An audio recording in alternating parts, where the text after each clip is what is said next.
강상원 세무사입니다.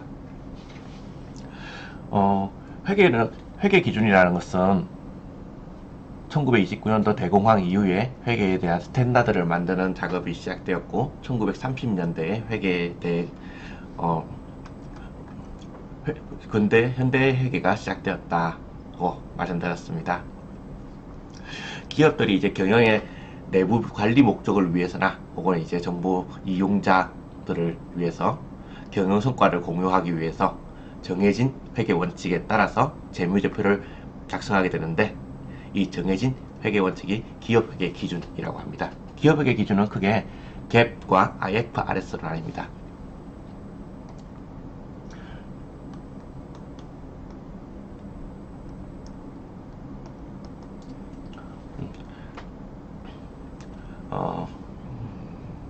IFRS는 국제회계 기준이라고 부르는데, 뭐 International Financial Reporting Standards 이렇게 이야기하게 되는데, 이제 민간 단체인 IASB에서 만들게 됩니다. IASB는 앞에는 International Accounting Standard Board인 거죠.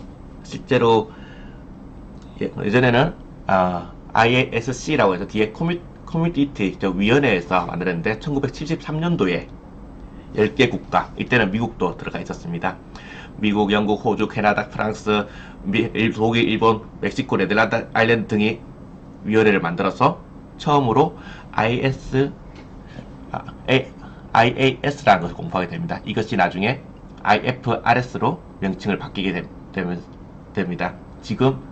그러나 지금은 미국도 일본도 위원회는 있었지만 적용하고 있지는 않죠. 우리나라는 K갭이라고 해서 미국의 갭을 기본으로 하고 있다가 IFRS 창당사는 IFRS로 하도록 전환된 바가 있습니다. 두 개의 내용이 뭐가 다르다 혹은 기술적 어떤 지식이 있다, 지식을 안다, 이것보다는 회계사가 흘러갔던 사조를 대해서 말씀드리는 것이 더 재밌을 것 같다라고 생각을 합니다. 즉 IFRS는 1973년도입니다. 그러면 갭은 1930년도겠죠. 회계가 시작된 게 1930년도고 회계가 바뀐 게 1970년도라고 말씀드렸던 바가 있습니다. 회계사의 흐름과 관련이 있는 내용이라는 것입니다. 처음에는 IFRS는 EU에서 했고 유럽식 방식이라고도 많이 사람들이 이야기를 합니다.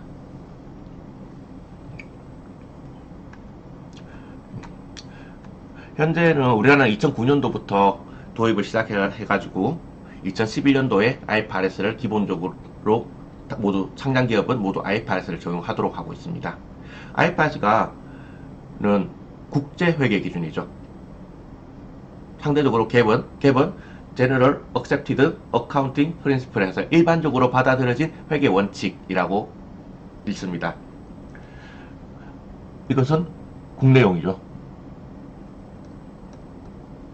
이건 국제용입니다.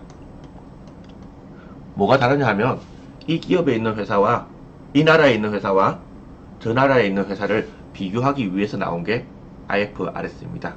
그야말로 국제회계 기준이죠. 누구를 위해서 비교하느냐 라고 할 때는 잠재적인 정보 이용자, 투자자를 위해서 비교한다가 됩니다. 비교를 하려면 획일적인 방법이 있어야 됩니다. 그 획일적인 방법은 구체적일 수가 없습니다. 그것이 IFRS의 특징입니다. 거래 실정에 맞는 회계 처리만을 인정하고 있습니다. 즉 나라 간의 국가 간의 특성에 따른 차이를 인정하지 않겠다가 IFRS인 거고, 그리고 그는 구체적으로 열거를 할 수가 없게 됩니다. 원칙만 제시하는 것이 IFRS입니다. IFRS는 상장법인이나 은행 등에서 적용을 하고 있습니다. 비교해서 갭은 국내 실정에 맞는 회계 처리 방법을 인정을 하고 있습니다. 그리고 구체적으로 의견을 줍니다. 현재는 IFRS와 갭이 함께 있고 어떤 기업은 갭을 사용하고 어떤 기업은 IFRS를 사용하지만 구체적인 지침은 갭에 있기 때문에 IFRS를 사용하는 기업도 갭을 많이 참조를 하고, 갭을 이용하는 기업도 IFRS를 많이 참조를 합니다. IFRS를 의무적으로 사용해야 되는 게 상장 기업이고 은행인 것이지, 다른 기업이 IFRS를 적용할 수 없는 것은 아니기 때문에 IFRS를 전환하니 재무제표를 더 우월하게 만들 수 있다라고 판단된다 하면 IFRS로 전환할 수도 있는 것이죠.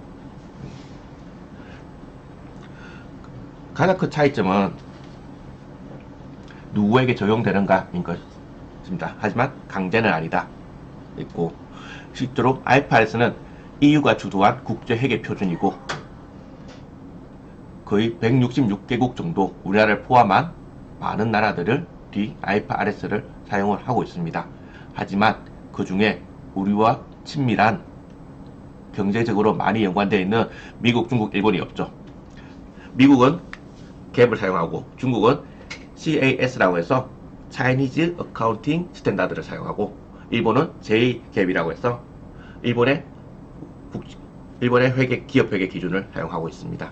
그래서 IFRS 도입했을 때 성급한 것이 아니냐라고 했던 내용도 있고, 졸속도입이었다라는 이야기도 있고, 하지만 세계 시장에서 스탠다드를 갖추기 위해서는 IFRS 도입이 필요하다라는 것도 있었고, 회계사들의 시장을 만들어 주려고 IFRS 도입한 거 아니냐라는 이야기도 있었습니다. 중요한 차이점은 매출의 인식 방법입니다. K갭은 진행률 기준을 기본적으로 인정을 하고 있습니다. IFRS는 웬만해서는 인도 기준으로 가려고 하는 게 있습니다. 진행 기준은 2년 동안 공사하면 1년씩 나눠가지고 100원을 인식해라 라는 것이고, 인도 기준은 완공되는 시점에서 100원 인식해라 라는 것입니다. 이것 때문에 건설사들이 매우 많은 저항이 있었죠. 상장되어 있는 건설사들은 매출액을 높이고 싶은데 기존에 인식했던 매출액까지 취소를 하는 사태가 생기면서 IFRS에 대한 저항이 그때도 있었고 지금도 있었고, 현재는 건설업계와 회계기준원의 절충안 정도가 사용되고 있다. 그리고 회계기준은 지금은 진행률을 인정하고 있지만 또 어느 순간 되면 인도 기준으로 가려고 하는 시도가 계속 생길 것 같다 라는 정도의 추세가 있습니다. 재고자산은 후입선출법을 못 쓴다 정도의 차이가 있습니다. 후입선출법은 늦게 산 것부터 판다 라고 가정하고 재고자산을 계산하는 그냥 원가를 기록하는 방법입니다. 그리고 퇴직금 추계액을 할 때 갭은 일시에 전 직원이 퇴직했을 때 줘야 될 금액을 퇴직금 추계액으로 해서 퇴직급여 충당금을 잡는다 라고 하면, IFRS는 보험 수리적인 방법이라는 거창한 방법을 사용합니다. 보험 수리적인 방법은 이직률, 퇴사율, 그런 것, 보험의 수익률 등을 고려해서 보험사들이 산정하는 방법을 말합니다. 상대적으로 복잡하죠. 그리고 자산 부채는 공정가액으로 평가하는 것이 원칙입니다. K갭은 취득가액으로 평가한다 라고 해서 공정가액을 측정할 일이 없는 경우가 좀 더 많이 있다가 있습니다. 재평가잉여금을 처분할 때는 이익잉여금에서 조정한다. 이 말은 당기순이익에서 안 넣는다 라는 뜻입니다. 즉 손익계산서에 등장하지 못하게 하겠다 라는 뜻인 거고, 그래야지 당기손익이 다른 기업과 더 비교하기가 수월하기 때문에 그렇습니다. 비교적 K갭은 당기손익에 들어가죠. 그리고 영업권에 대한 처리 방식 등 일정 부분이 다른 것이 있습니다.